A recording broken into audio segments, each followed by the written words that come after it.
ಸ್ನೇಹಿತರೆ, ಈ ಒಂದು ಯೋಜನೆಗೆ ಅರ್ಜಿಯನ್ನು ಸಲ್ಲಿಸಲು ನಾನು ವಿಡಿಯೋ ಕೆಳಗಡೆ ಕೊಟ್ಟಿರುವಂತಹ ಲಿಂಕನ್ನು ಉಪಯೋಗಿಸಿ ನೀವು ಈಸಿಯಾಗಿ ಅರ್ಜಿಯನ್ನು ಸಲ್ಲಿಸಬಹುದು. ಮೊದಲನೆಯಾಗಿ ಅರ್ಜಿದಾರರ ವಿವರಗಳು. ಸ್ನೇಹಿತರೆ, ಇದರ ಮೇಲೆ ಕ್ಲಿಕ್ ಮಾಡಿದರೆ ಚಿಕ್ಕಬಳ್ಳಾಪುರ, ಚಿಕ್ಕಮಗಳೂರು, ತುಮಕೂರು, ಉಡುಪಿ ಈ 4 ಜಿಲ್ಲೆಗಳಿಗೆ ಮಾತ್ರ ಈ ಅರ್ಜಿಯನ್ನು ಸ್ಟಾರ್ಟ್ ಆಗಿದೆ ಸಲ್ಲಿಸಲು. ಸ್ನೇಹಿತರೆ, ನೀವು ನಿಮ್ಮ ಯಾವ ಜಿಲ್ಲೆ ಬರುತ್ತೆ ಆ ಜಿಲ್ಲೆಯನ್ನು ನೀವು ಸೆಲೆಕ್ಟ್ ಮಾಡ್ಕೊಳ್ಳಿ. ನಿಮ್ಮ ಜಿಲ್ಲೆಗಳಿಗೆ ಆನ್ಲೈನ್ ಅರ್ಜಿಯನ್ನು ಸಲ್ಲಿಸಲು ಕೊನೆಯ ದಿನಾಂಕ 31/8/2024. Last date to submit the online application is on 31/8/2024. Chikkamagaluru ಜಿಲ್ಲೆನವರಿಗೆ 31/8/2024 ಕೊನೆಯ ದಿನಾಂಕ ಸ್ನೇಹಿತರೆ. ಅದೇ ರೀತಿ ಚಿಕ್ಕಬಳ್ಳಾಪುರ ಜಿಲ್ಲೆನವರಿಗೆ 31/7/2024 ಕೊನೆಯ ದಿನಾಂಕ ಸ್ನೇಹಿತರೆ. ಈ ಒಂದು ಯೋಜನೆಗೆ ಅರ್ಜಿಯನ್ನು ಸಲ್ಲಿಸಲು ತುಮಕೂರು ಜಿಲ್ಲೆಯನವರಿಗೆ August 2024. Last date to submit the online application is August 5ನೇ ತಾರೀಕು ತುಮಕೂರು ಜಿಲ್ಲೆನವರಿಗೆ ಸ್ನೇಹಿತರೆ.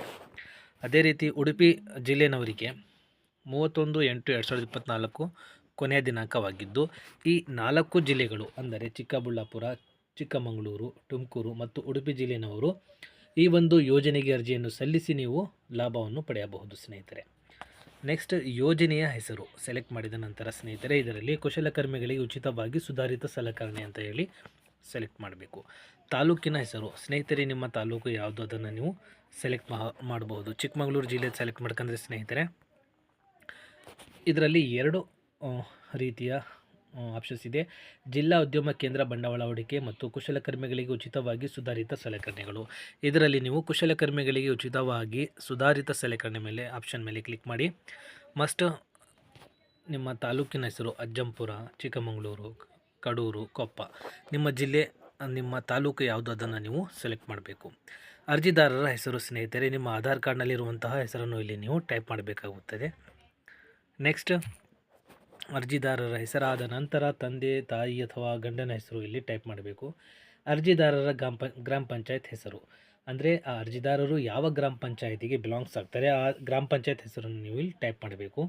ಲಿಂಗನಲ್ಲಿ ಫೀಮೇಲ್, ಗಂಡು ಅಥವಾ ಹೆಣ್ಣು ಅದನ್ನು ನೀವು ಸೆಲೆಕ್ಟ್ ಮಾಡಬೇಕಾಗುತ್ತೆ. ನಿಮ್ಮ ಜಾತಿ SC, ST, ಮೈನಾರಿಟೀಸ್, ಜನರಲ್ ಯಾರಾದರೂ ಇರಬಹುದು ಸ್ನೇಹಿತರೆ. ಇದರಲ್ಲಿ ಪರಿಶಿಷ್ಟ ಜಾತಿ ಅಥವಾ ಪರಿಶಿಷ್ಟ ಪಂಗಡ ಮತ್ತು ಅಲ್ಪಸಂಖ್ಯಾತರು, ಜನರಲ್ ಸಾಮಾನ್ಯ ವರ್ಗದವರು ಕೂಡ ಈ ಒಂದು ಯೋಜನೆಗೆ ಅರ್ಜಿಯನ್ನು ಸಲ್ಲಿಸಬಹುದು.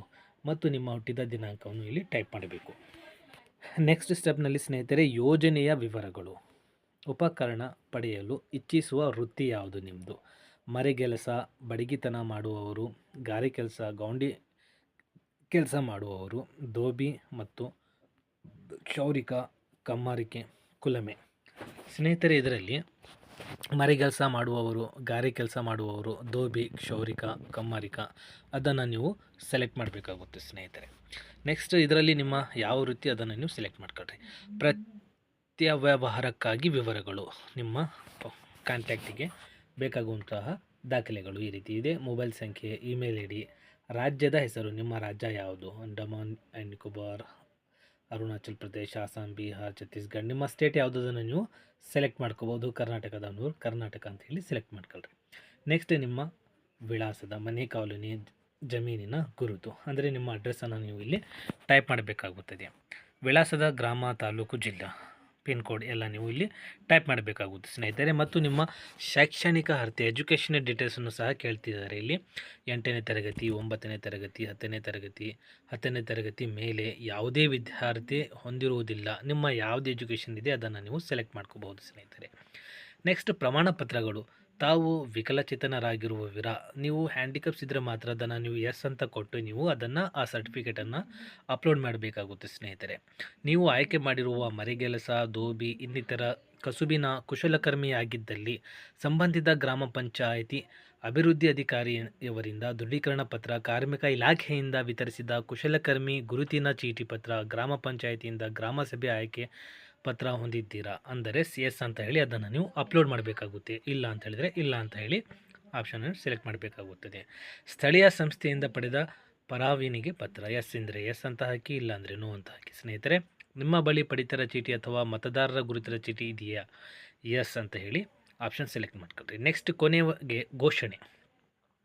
ನಾನು ಪಡೆದ ಉಪಕರಣಗಳನ್ನು ನನ್ನ ಕುಶಲಕರ್ಮಿ ವೃತ್ತಿಗಾಗಿ ಉಪಯೋಗಿಸುತ್ತೇನೆಯೇ ಹೊರತು ಇತರರಿಗೆ ಮಾರಾಟ ಅಥವಾ ಪರಭಾರೆ ಮಾಡುವುದಿಲ್ಲ.